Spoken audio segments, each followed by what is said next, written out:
Romans chapter 5, verses Verse 11. Not only that, we also rejoice in God. 12 to 21. 12. Therefore, just as through one man sin entered the world, and death through sin, and thus death spread to all men because one sin. For until the law, sin was in the world, but sin is not imputed, and there is no law. Nevertheless, death reigned from Adam to Moses, even over those who had not sinned according to the likeness of the transgression of Adam, who is the type of him who was to come. But the free gift is not like the offense, for if by the one man's offense many died, much more the grace of God and the gift by the grace of the one man, Jesus Christ, abounded to it.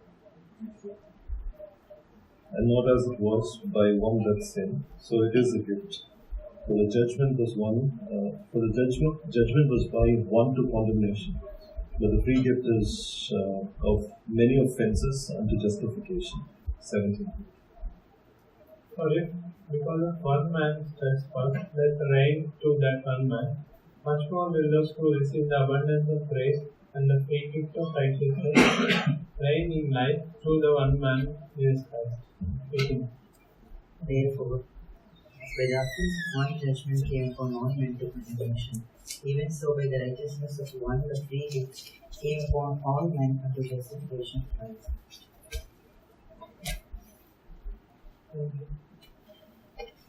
For as by one man's disobedience many were made sinners, so also by one man's obedience many will be made righteous. Moreover, the law endured the man of God, but where sin abounded, grace abounded much more. So that as sin reigned in death, even so grace might reign to righteousness, eternal life, and Christ our Lord. We are in a very crucial part of Romans. This passage acts like a transition, like a bridge to the next chapter. In chapter 5, verse 1 to 11, we discussed about the benefits of righteousness. And being justified by faith, God gives His righteousness to us. And what are the benefits of righteousness? We saw many things, that we have peace with God, we have access to the presence of God, right through tribulation, works of character, and then character, hope, which is an essential thing for us to live in this world and glory to God. And how that through the love of God, which is poured into our heart, is demonstrated through Jesus Christ. While we were sinners, while we were weak, while we were enemies, while we were ungodly, Christ died for us. Therefore, we see how that love of God is very different from love of man. Right? It gives out or goes out to people who are weaker, who are enemies, who are unfit to be loved. So we see the quality of that love through those previous verses. Now from here, Paul discusses another important aspect, which is the applicability for righteousness. How that by one man we could achieve, all of us could achieve righteousness. Now some people might question, right? When did Jesus Christ live? 2000 years, right? 2000 years back he lived in this world. He was a historical person. How could his life and his death benefit me? Right? Can you think of anybody who lived in history, right? In any way, his life will benefit. Maybe we can say, okay, he wrote some books and I read his books. I will benefit by the book, right? Mostly we could say that, okay, he developed some theory and then I used the theory to solve some problems. In that way, I could benefit from his life. But Jesus Christ claims that He will give life for us because of what He did 2000 years back. How is it possible? How is it a reality? that a person who lived centuries back could give a solution to our deepest problem. So that is what Apostle Paul is dealing with. Okay, so he is bringing two people from history. Actually, somebody said God only had got two representatives. One is Adam, the other is Christ. Now, Paul is actually explaining how through one man death and destruction came, and how through one man righteousness came. So let us dive in and let us look into this portion and try to understand Paul's argument. Verse 12 says, "Wherefore, as by one man sin entered into the world, and death by sin. So death passed upon all men, for that all have sinned." You see in this verse, lot of ideas are embedded in this verse. Okay, I won't take one phrase at a time.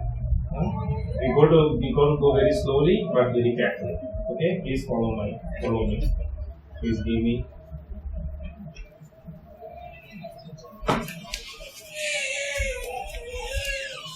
Please give me your undivided attention. Okay. At least 5 phrases in one verse. Okay. Number 1. First phrase he's saying is, the sin came into the world. Sin came into the world. Now you see, sin did not start in the world. Sin was an external injection into this world. Okay, this is the first thing that you need to understand, that it is not Adam who introduced sin. Right? Sin was there in the beginning. In John's Gospel, we see that he was in the beginning alive. In the beginning, a sinner, right? So the sins did not start with Adam. Sin started much earlier in the fallen angels, especially that of Lucifer, right? Satan. So how did sin enter? We see in 2 Corinthians chapter 11 how Satan deceived Eve, right? So Satan deceived Eve. He was the one who introduced sin into this world. That is the first thing that Apostle Paul is trying to say here. Sin came into the world. It is an injection into this world, right? Second thing, what he says is that through one man, right? He says, by one man. Now, sin, the channel of sin coming into this world is through one man. Who was that? Adam. Now, sin has got different synonyms in this portion. What are they? Tell me. Sin and offense. Then we have transgression. Then we have disobedience. Right? So,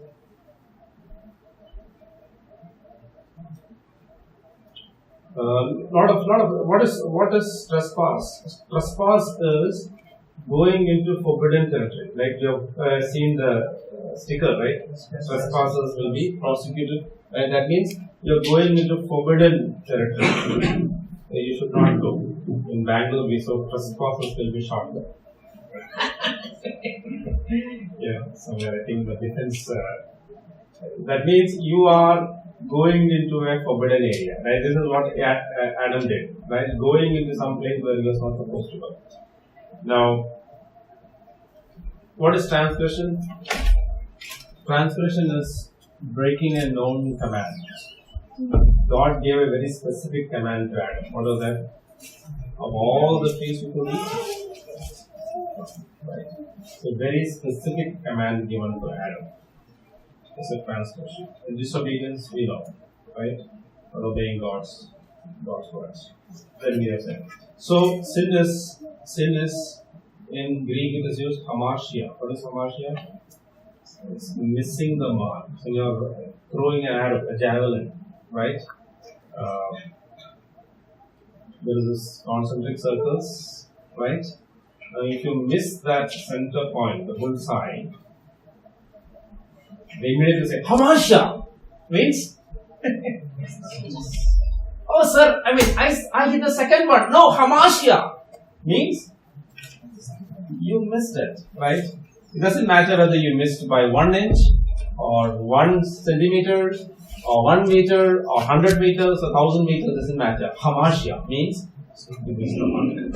This is the same word used in Romans chapter 3. All have sinned and come short of the glory of God. That means coming short. That means coming short. You come this far, still come short. Right?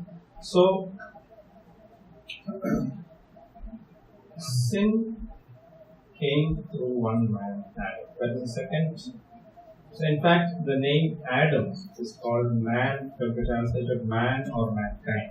The meaning of Adam. Right? It's a very interesting word. So, that means Adam is a representative of the mankind. Right? And mankind, all in Adam. So, one thing you need to understand is that Adam, when he sinned, what happened because of that sin? That's what he says in the same verse. One man, sin entered into the world, and death by sin. Someone can read Job chapter 18, verse 14. Book of Job 18 and 14. Job in very graphic description says some phrase about death. What is he saying there? He scorned the sin in which he trusted, and is brought to the king of terrors. You see, death is Job. That is saying, it's a Bildad's second speech. In that speech, he's saying, his confidence shall be rooted out of his tabernacle, and it shall bring him to the kingdom of terrors. Death is a king of terrors. That means everyone is terrified or broken down in the face of death. No one can really face death. So, death is a reality that has come. So, the immediate result of sin is death. Now, let me explain that. God said, don't eat the fruit. The day that you eat, you will die. Did he die? Yes or no? How many says yes? How many say no? Yes. He lived for another 900 and how many? So, some years. So, how can you say he died? Right. Revelation, Genesis chapter 5 says he lived for 939 years. So, how did he die then? God said, the day that you eat, you will die. But did he die? So, you need to understand what that means. Okay? Otherwise, we'll get confused. One man I was speaking to several years back, he found this verse very offensive. He said, how can God say that? He said, the day that you eat, you will die, and he did not die. So God told a lie. How can I understand? I am a simple man. I have not understood theology, but so he lost his sleep, could not sleep for many days because of this verse. And he told me, I was about to lose my faith in God when one night I was sitting awake. The Lord put a thought in my heart. And I asked him, what was that? He said, I said, he will die, not that I will kill you. He said, that opened my eyes to the reality. Right? God did not say, I'll kill you the day that you eat the fruit. Did he say? You will die. A lot of difference. What's the difference? So that brings light into the meaning of word death. Right? Killing is forcibly separating you, right? Your body from your soul. Forcibly doing it. Death means it is a consequence. Consequence of something that you do. Right? Consequence. Now, we see that why did God say that? See, there are certain things which is a consequence of what we do. Correct? You cut your hand, what is the consequence? Blood. When you put your finger in the fire, what is the consequence? Your hand will be burned. This is a consequence, right? So, actually, death is a consequence of sin. On the day that he ate the fruit, in fact, that happened. How? Death basically means separation. You remember the time that God created Adam? They were living in unbroken fellowship. Right? Every day God will come, God will speak to them. Right? He will have interaction with them. And that same night, evening, when Adam sinned, God still came. Right? And he saw and he heard the voice of the Lord in the garden. And he knew that, at the appointed time God will come. And this time, instead of welcoming God, he was hiding. He was scared. He was ashamed. He came to know that he was naked. So, death involved separation. He could not face God. He could not face himself. Right? He hid himself behind it. He tried to cover up himself. And ever since the Garden of Eden, these all things are there. When a person sins, fear will come, shame will come, some act of covering will happen, or trying to cover your nakedness so that others will not see how dirty you are. Right? Some kind of cover up. So today's cultured way, we say, my circumstances made me do it. You know? If you were in my situation, you also do the same thing. So we also try to cover in a cultured way. Adam did it using leaves. But what happened, once the sun came, all the cover up went and again became. So God had himself to do something extraordinary to cover him up. Saying that, look, this kind of work won't happen. Ultimately, if anyone wants to cover me, it's me. I will cover you. It's an indication of what God will do. Many centuries later. So, death came as a consequence of sin. That's another phrase that we see here. Fourth phrase that we see here is death spread to the whole human race. Right? What is it? So, death passed upon all men.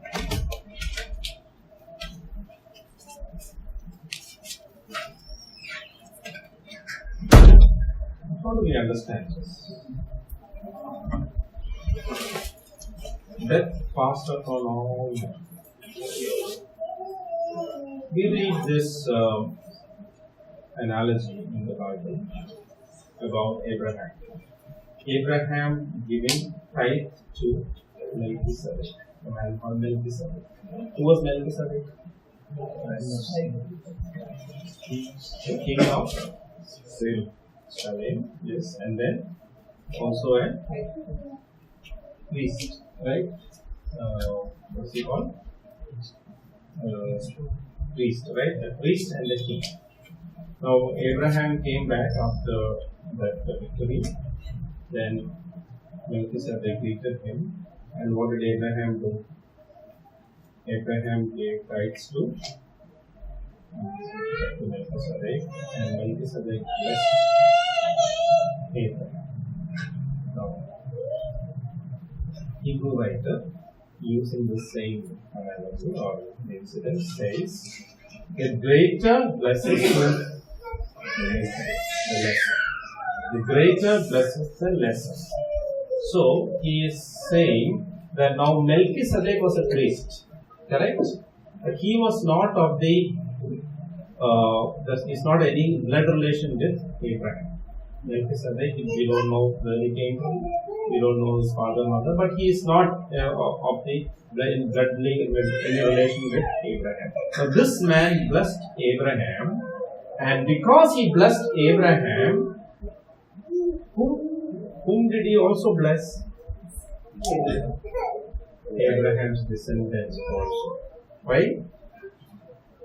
Because in Abraham was there, Isaac was there, Jacob was there, Levi was also. Who was Levi? Levi is Abraham's great grandson. So when Melchizedek blessed Abraham, he was blessing Levi also, who was in the loins of Abraham. Therefore, Hebrew writer, what is he saying? Now look, this order of Melchizedek is better than that of the order of Aaron, because Levi was in the loins of Abraham. So we see Jesus Christ, we see him as a high priest, correct? And then we saw which tribe? Which tribe did Jesus come from? Judah. Now we know that all priests should come from which tribe? Levi. Now Jesus was not from the tribe of Levi. Then how did he become a high priest? Therefore, Hebrew writer quotes from Psalms 110. Yeah? So he said, priest forever after the order of Melchizedek. You understand what I am trying to say?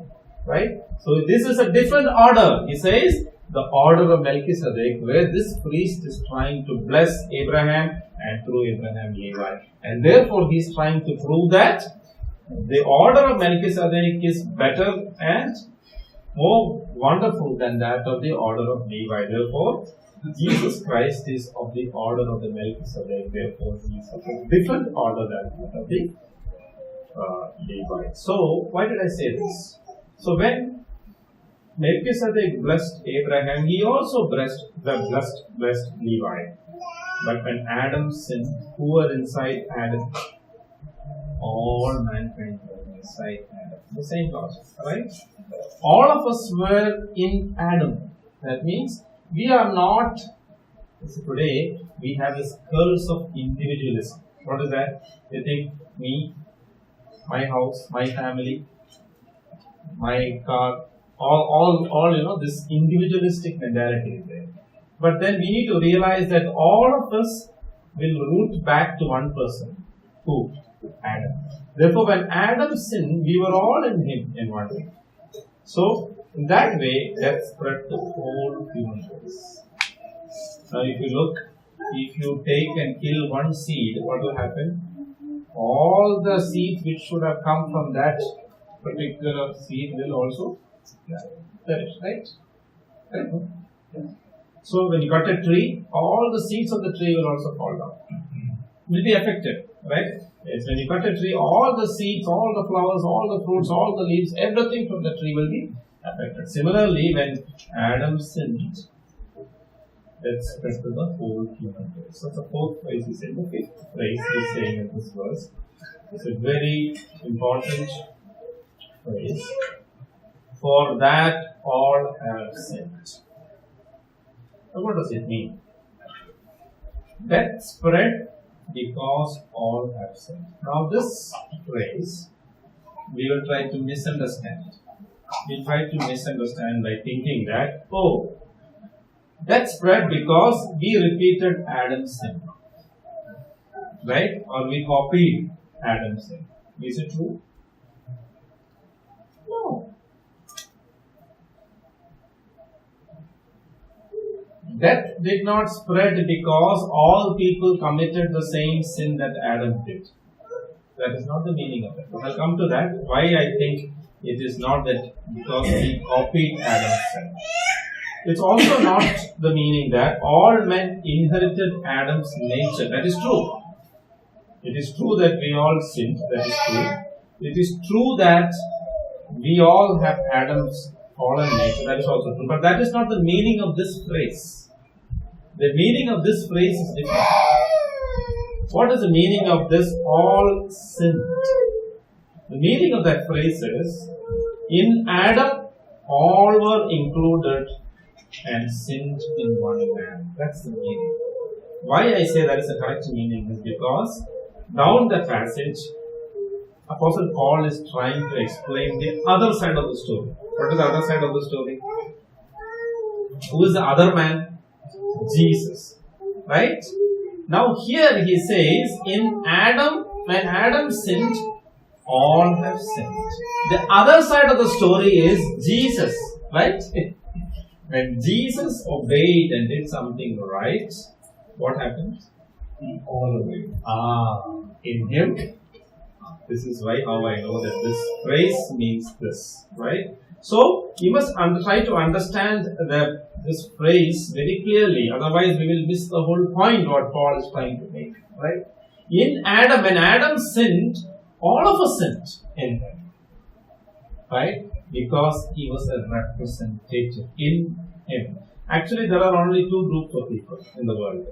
Two groups. One group in Adam, another group in Christ.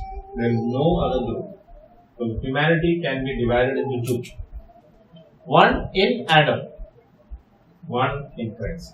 Now, what do you mean by in Adam? Those who have participated, right, in the sin of Adam. So when Adam sinned on the Garden of Eden, we also sinned. We also disobeyed, right? We were all included in that. Now Paul goes on to explain the meaning of what he is trying to say in verse 1 in the remaining verses. Let us follow his logic. 30. For under the law, sin was in the world, but sin is not imputed when there is no law. No, there was an interim period. There was a commandment given to Adam. What was the commandment given? Yes. Okay? Shall not eat the day that you eat, you will die. Now there was a commandment given to Moses. What was that? So many commandments were there. There is an interim period between Adam and Moses. Now when Adam sinned against God, disobeyed God, what happened?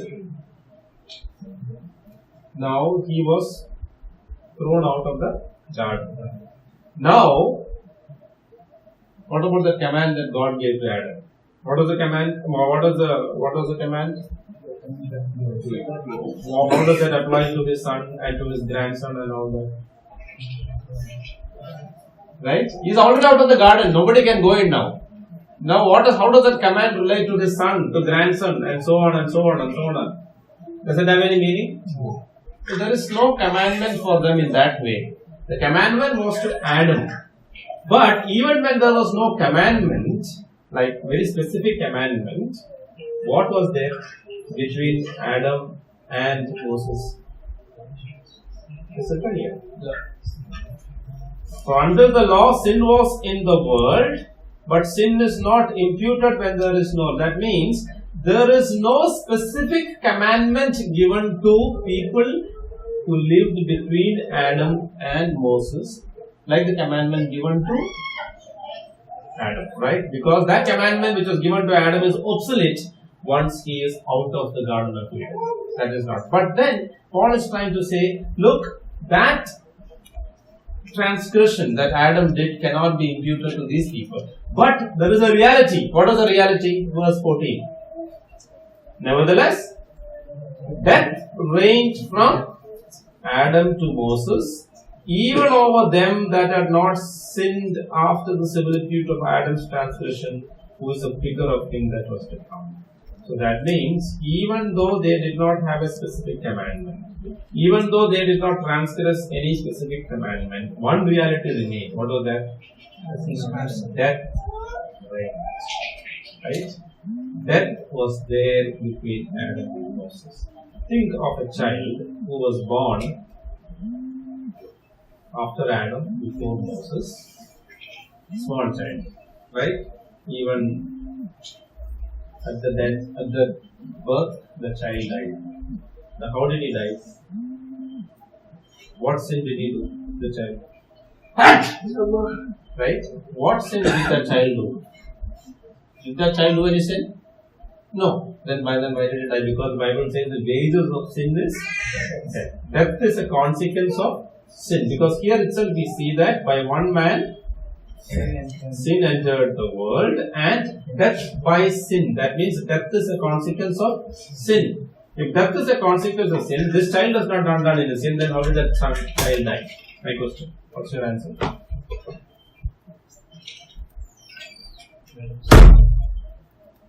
Yes. What's your answer? Your answer. All have sinned.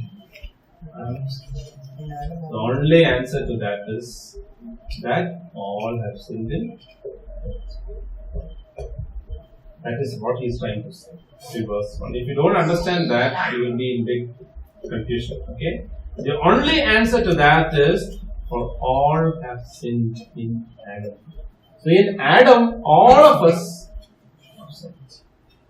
Even if we have not done from the day one, right? When the child is born, the fact that it dies means it has also been sin in Adam. Now we see, oh, you are very offensive, this thing, right? Many people think, oh, how is it possible a child? How can a child die? And I'll tell you. Now, if you look at the other side, you will see the meaning very clearly. Now, you will say that if a person sins, then he should be punished. A child has not done anything wrong, then how can you punish a child? No? How can the child die? Take the other side. What Jesus did on the cross, right? Because of his righteousness, what happened? We became. Yes. Now, if I apply the same logic of that person who is questioning, right? How can you get righteousness like that? Without you doing anything? Without you doing any good work, how can you get righteousness? You see, when you see the other side, you will see the picture very clearly. What Christ did on the cross was imputed to us as righteousness without we doing a single good work. Because all our good works are like we have no chance. How can a sinner be made righteous? Right? So Paul is trying to bring in this wonderful argument. Look. All have sinned in Adam. All have sinned and come short of the glory of God. Even though you have not transgressed any specific commandment, that of Adam, you still are considered a sinner. Look, now I bring you the other side of the story. You have not done a single good work. All your good works are like filthy rags. You have no chance. But one act of obedience by Christ has made you righteous. Because in Christ, God considers you as a righteous person. So I told you, there are two groups. One, Adam, the other Christ. You can't be in between. So that is why this verse is very important. Nevertheless, death reigned from Adam to Moses, even over them that had not sinned after the similitude of Adam's transgression, who is the figure of him that was to come. So that means Adam was a figure of whom he was to come, that means Christ. Just like Adam was a representative of the fallen race, Christ is a representative of the redeemed race. So now he gives 5 contrasts between the deeds and effects of Adam and deeds and effects of Christ. From verse 15 onwards, he is giving you 5 contrasts. Let us go through them one by one. Number 1. Verse 15. Okay. Now, if you follow his logic, it will be very simple. Can you read verse 15? But the free gift is not like the offense. For if by the one man's offense many died, much more the grace of God and the gift by the grace of the one man, Jesus Christ, abounded to him. So, first he said about Adam and how through Adam all have sinned and the sin spread into all the world. And all have sinned. He says, the free gift is similar to that. But there is a difference, it's a contrast. Right? The way it affects others is same, but there is a contrast in it. What is the contrast? Number 1, the first contrast is sin. Because of sin, what happened? Many were dead. The effect of sin was that many were robbed of life. They were separated from God. They were first physically dead and they were physically dead as well. So the effect of sin through Adam is that many were dead. So what is the other side? What is the other side? Much more the grace of God and the gift by grace, which is by one man, Jesus Christ, has abounded unto many. So what is the grace of God? Grace is what? Unmerited favor. What is the unmerited favor that is given to us? Christ's righteousness given to you. That is the unmerited favor. G-R-A-C-E. God's riches at Christ's expense. Right? God's riches at Christ's expense. Right? That is given to us as a free gift. No money to be paid. Right? Actually, we look at the internet and Amazon and all, every time free gift. Nothing is free, actually. Somebody said, no, there is no free lunch. Right? Finally, they will not sell things in loss. Right? Finally, they will make profit only. Someone has to pay the money. Right? If they give you discount, they will take money from you later. No problem. They will guarantee that. But there is only one truly free gift in this world. What is that? The gift of the righteousness of Jesus Christ. Nothing there to pay. Absolutely nothing. It's a free gift. So that is the first thing. Because of one man's sin, many were dead. One man's righteousness, Christ's obedience, Christ's righteousness abounded unto many. Right? So it's a gift by grace, which is one man, Jesus Christ, is abounded unto many. So that's the first contrast he is making. What is the second contrast? Verse 16. Can someone read verse 16? And not as it was by one that sinned, so is the gift. For the judgment was by one to condemnation, but the free gift is of many offences unto justification. So on one side, if you see one column, there is Adam on top, another column, Jesus Christ on top. On Adam's column, what did you write? Adam's column, what did you write? Everyone is led to condemnation. Because of the sin, everyone in this world are led to condemnation. Therefore, if you come in the name of Adam, what will you get? Condemnation. If you come in the name of Adam, you will get condemnation. So one verse says, there is condemnation in the name of Adam. On the other side,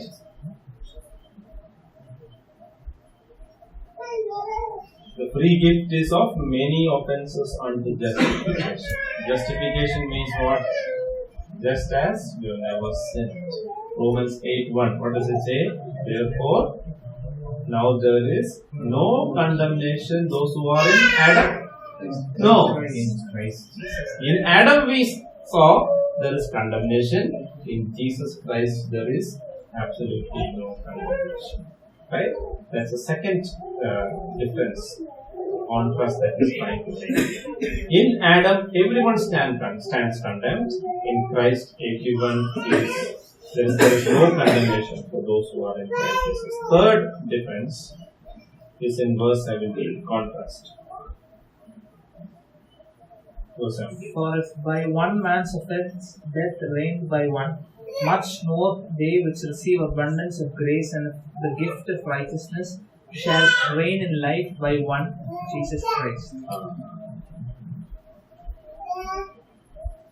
Because one, we know many were dead, but there is another phrase here, death reigned. What is reigning? Reigning means ruling. When someone rules, what happens? He has got authority, right? The ruler has got authority.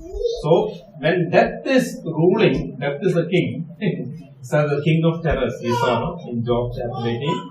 When death is ruling, who dictates things? Death dictates. That is why in the face of death, no one can stand. It will imply, it will just say, someone says, I don't want to die. Death will say, you will have to die. It will dictate to you. It will bring forth this authority. No big man can say, I'll challenge you, death. No, because death will say, you heard about the story, right? About the man who an evangelist tried to give the tract to a very rich man, right? Saying that this is about your soul. Sir, please read this notice. This is about your soul. This is very important. So the rich man said, go away, I don't have time for you. So this man left. Next day, Yama came. You know Yama? Who is Yama? The king of death. Yamaraj. Yamaraj came and he said, come, be ready to that rich man.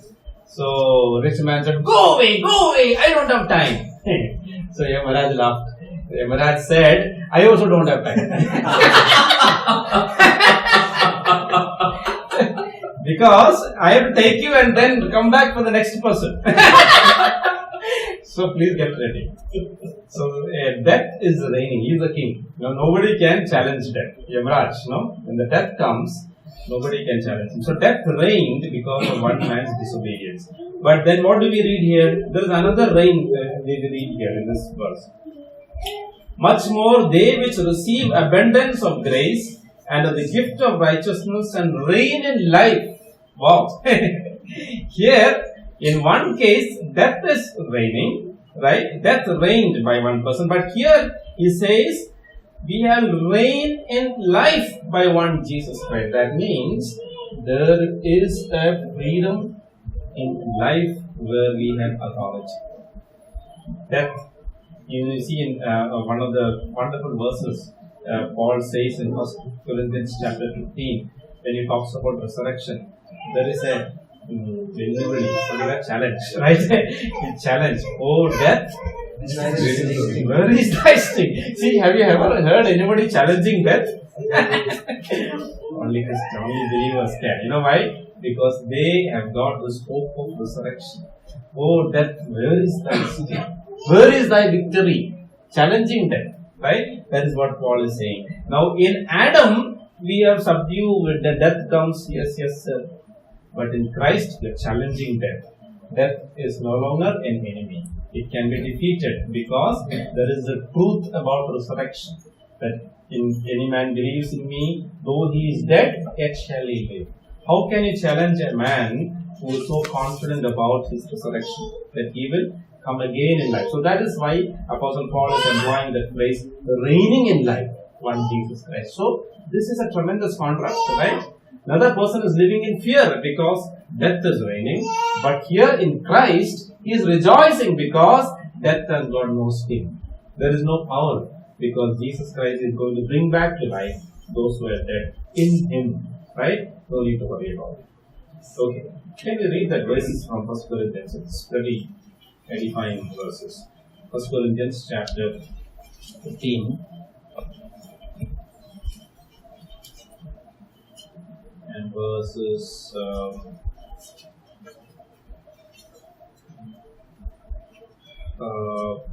50. He's talking about resurrection. Okay, let's read from verse 50.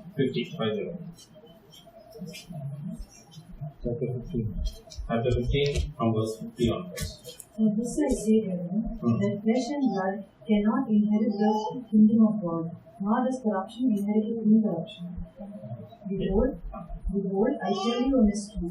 We shall not all sleep, but we shall all be changed. In a moment, in the twinkling of an eye, at the last trumpet, for the trumpet will sound, and the dead will be raised incorruptible, and we shall be changed. For this corruptible must put on incorruption, and this mortal must put on immortality.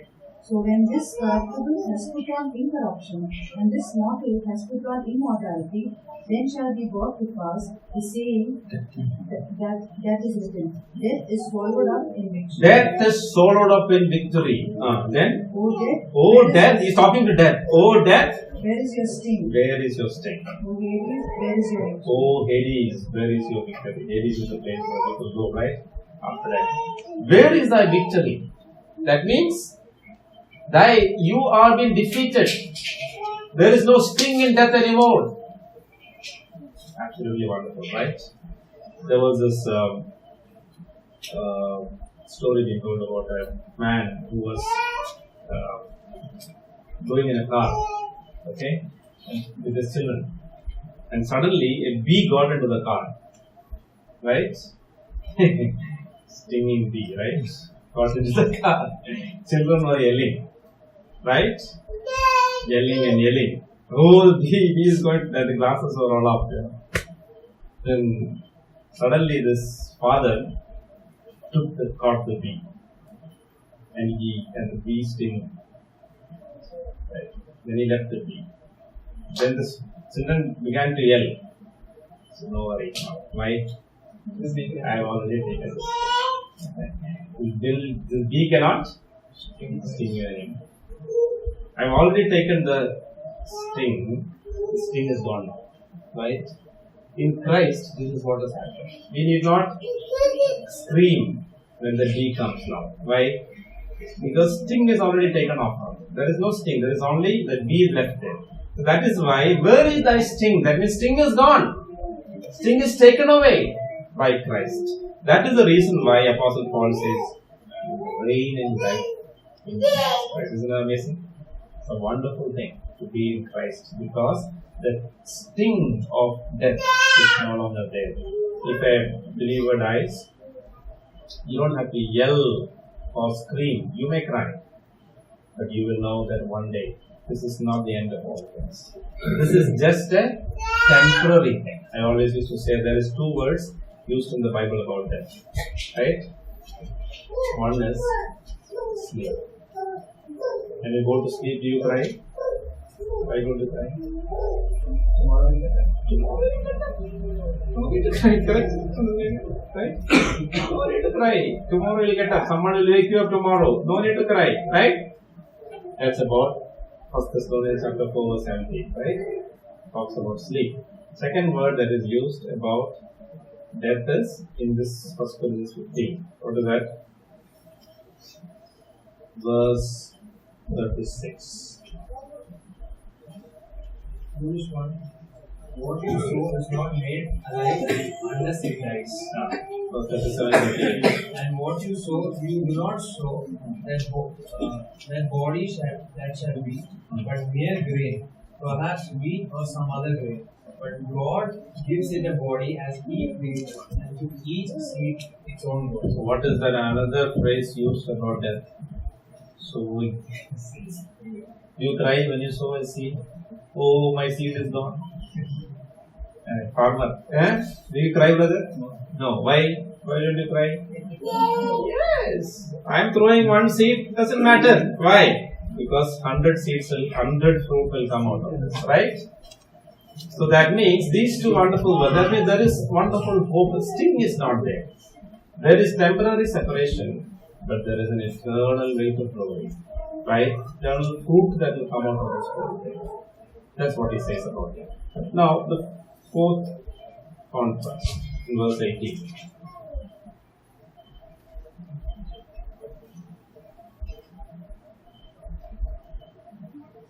Right. Because through one man's offense, judgment came to all men, resulting in condemnation. Even so, through one man's righteous act, free gift gives to all men, resulting in justification of life.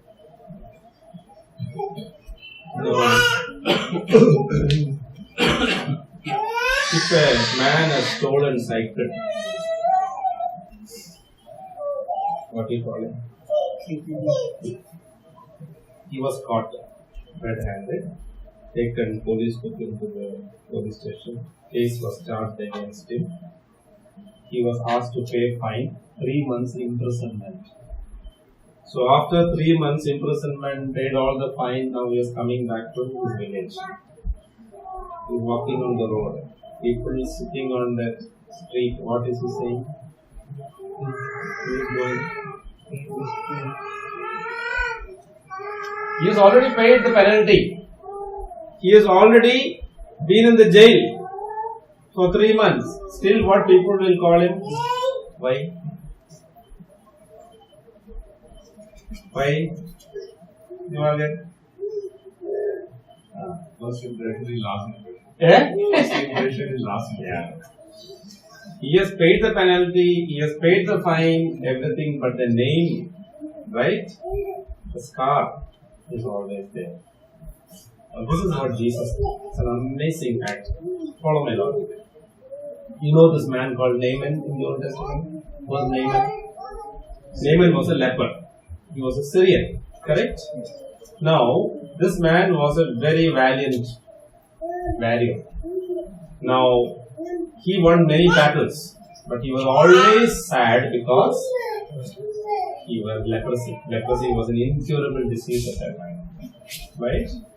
So, he will win battles and come home and he will cry. Sad man, right? Because he was a leper. Now, his king also felt sorry for him because my general, such an efficient general, but this, what can I do? So, there was this little girl who was caught from Israel and brought into his house. And she used to watch this man, the master of the house, crying. Why is he crying? He would ask the wife. He said, you know, our Lord, he's such a valiant man, but he's leprosy. That's why he's sad and he's crying. Oh, that's not a problem. There's a prophet in Israel. You go to him and then he will heal your leprosy. And the wife told the man. I said, oh, really? Then he went into the king and asked a letter, right? Recommendation letter sent to the king of Israel saying that I'm sending my general, Syrian general, right? Upper hand, very powerful military man, right?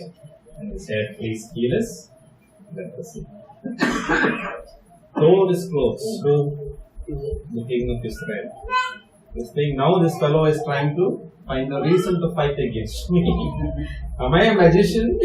Am I God to heal his leprosy? Then there was a man of God in that place. Who was that? He said, why did you tear your clothes? Send him to me. And then came to him. And Elisha didn't even come out. He sent a servant and said, go and dip yourself in River Jordan. General lost his temper. Why? I have wonderful rivers in Syria, right? Superb, nice water, clean water. This Jordan River I know, muddy waters, only this deep. And you are telling me to go and dip. But the servant said, sir, yes, you have something big, right? You would have obeyed it, right? Yes, and a small thing, right? You go dip, if nothing happens, we'll take care of it. We will take care of it, right? So you please go do it. And then he said, all right. First time he did, second time he did, sixth time he was about to get frustrated and go back, seventh time. Now, you know that you have seen people with leprosy, right? Those people with leprosy, when they are even healed, what remains? What remains? Right? Scars. Those of you who come to Home of Love, there was a boy who had a big wound here, right? He passed away recently, actually. Maybe it's kind of father. He had a big wound here, deep wound, right? And over a period of time, it was healed and healed.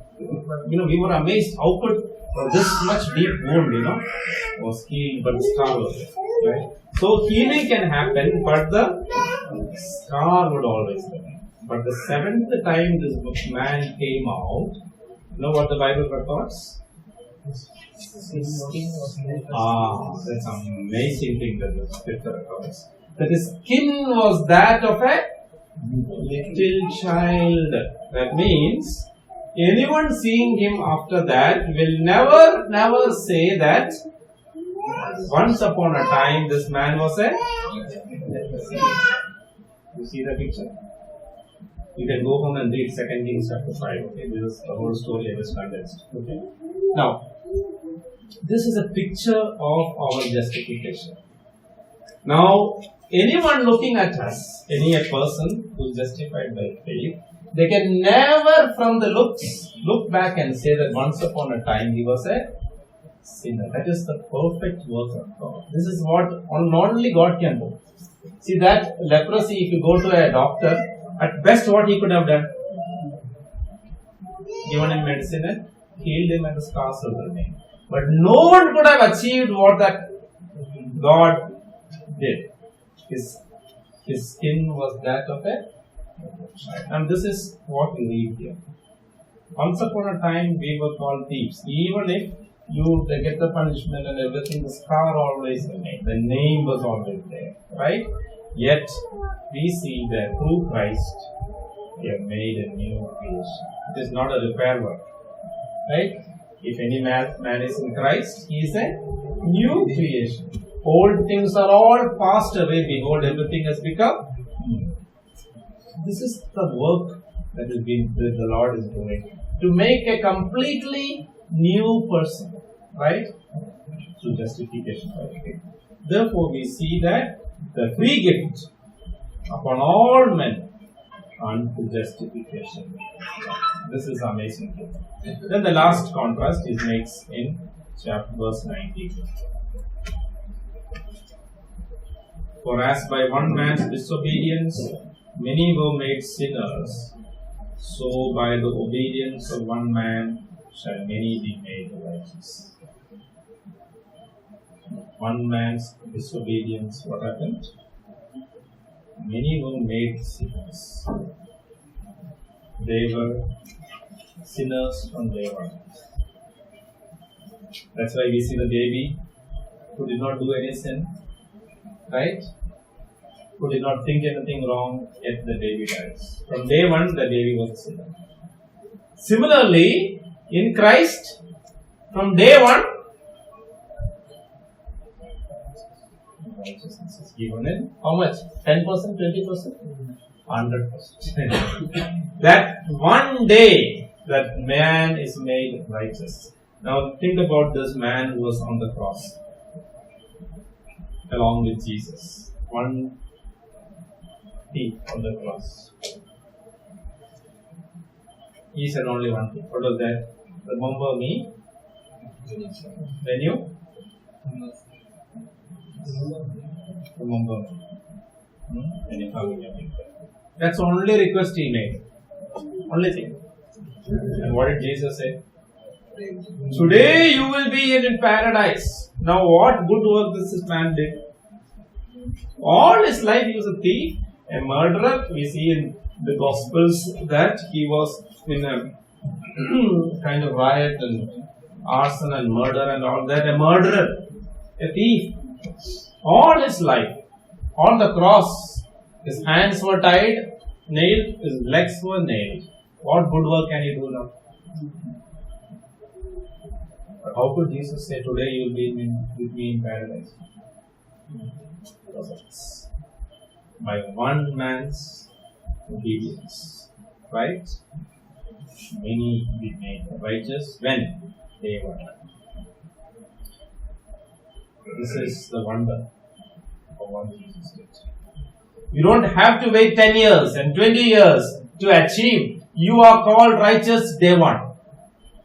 First day. When you believe in Him, you are called righteous. Therefore, Paul brings this analogy.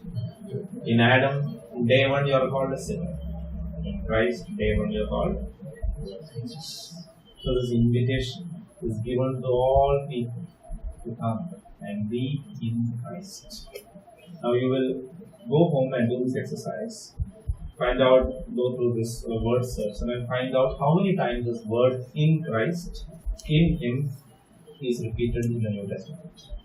You go and look into all the references. You'll be amazed how many times this word. Because this is the central theme of the New Testament. If you are in Christ, there is no condemnation. You are in Christ, you are a new creation.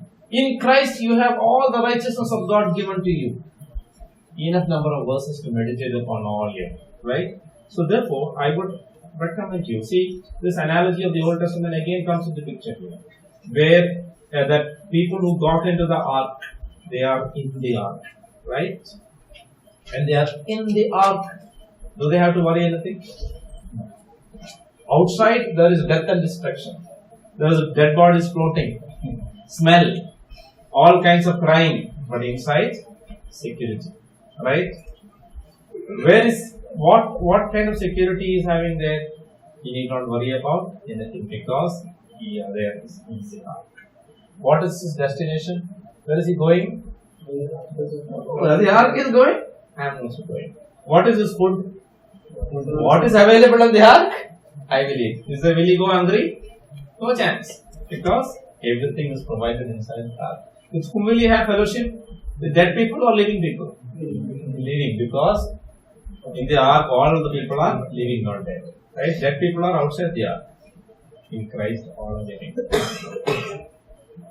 Amazing security. Everything needed for life and godliness is in Christ Jesus. Right? So this reality, if you realize, you will come to Him. Because if you are in Adam, death, destruction, condemnation, judgment is your portion.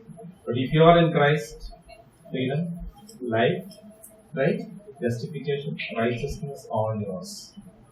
Now you need to choose which one I will take. Now you see this good news, you need not go and tell all the people. Just sit. Brother, you are in Adam. And what is awaiting you? Death, condemnation, right? Judgment. All these things are awaiting you. Come to Him, come to Christ. And there is something that we can understand. So this analogy is what Apostle Paul is trying to bring. Then he concludes this whole discussion by saying two things in verse 20 and 21. What is he saying? Moreover, the law entered that the offense might abound. But where sin abounded, grace did much more abound. So you see, till from Adam to Moses, there was not any specific commandment, right? In the similitude of that given to Adam. But when the law came, what happened? When you tell a small child, don't touch this box, what will happen? Touch. When you bring a law, if you don't say anything, then nobody will touch. But if you say don't touch, surely he will touch. That's what he is saying. The law entered, the sin abounded. Right? So the offense may abound. But when sin abounded, what happened? Grace did much more abound. Now this is wonderful. God is always having the upper hand here. Right? When sin abounded, grace also abounded. Now you see, when we see lot of sin in this world, we get upset. Right? Lot of injustice happening in this world, we get upset. It is like a big mountain in front of us.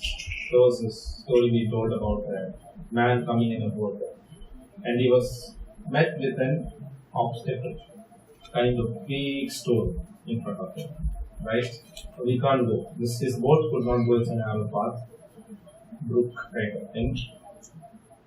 His boat could not go. He wanted to take his boat after this mountain, right? He was thinking of many things. How can I climb to the rock, take this boat and put the boat up? And a lot of ideas he was thinking. And he was just thinking and thinking, how I need to cross, But then what happened, while he was thinking and he was sitting there, he was trying many things, suddenly a big flood came and raised the level of water. Now what happened? This is what happens here. When we look, sin is abounding like a mountain, like a rock, and there is no way that we could. God says, look, my grace is able to overcome all this. When sin abounded, grace abounded much more. Right?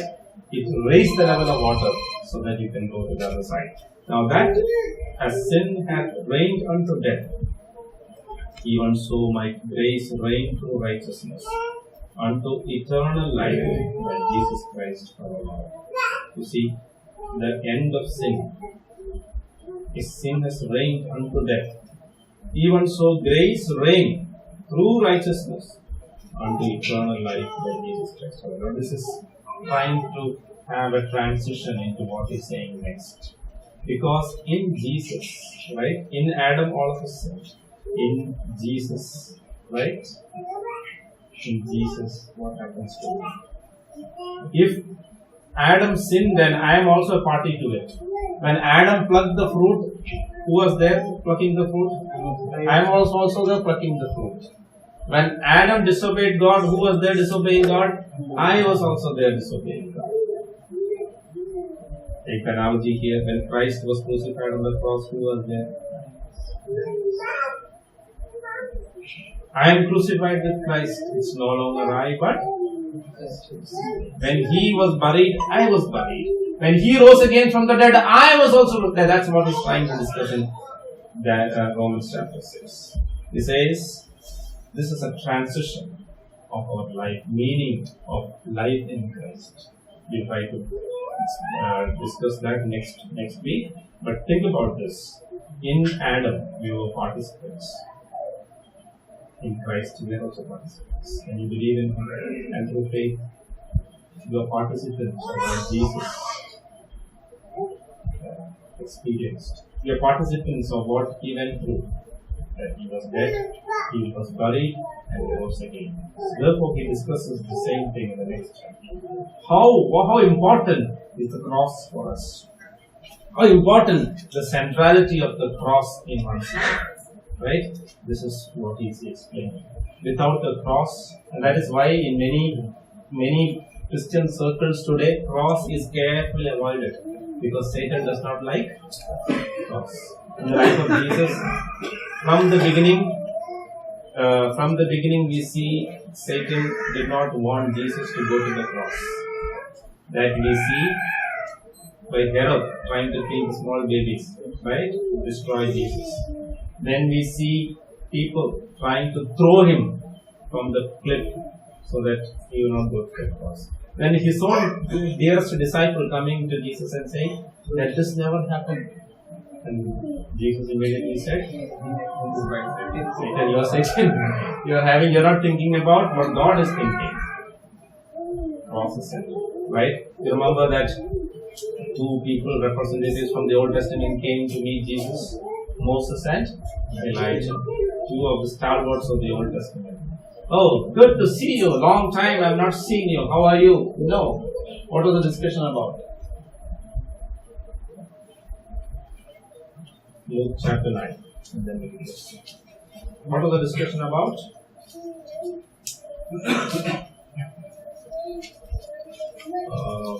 Verse 30-31. And behold, there talked with him two men, which were Moses and Elias,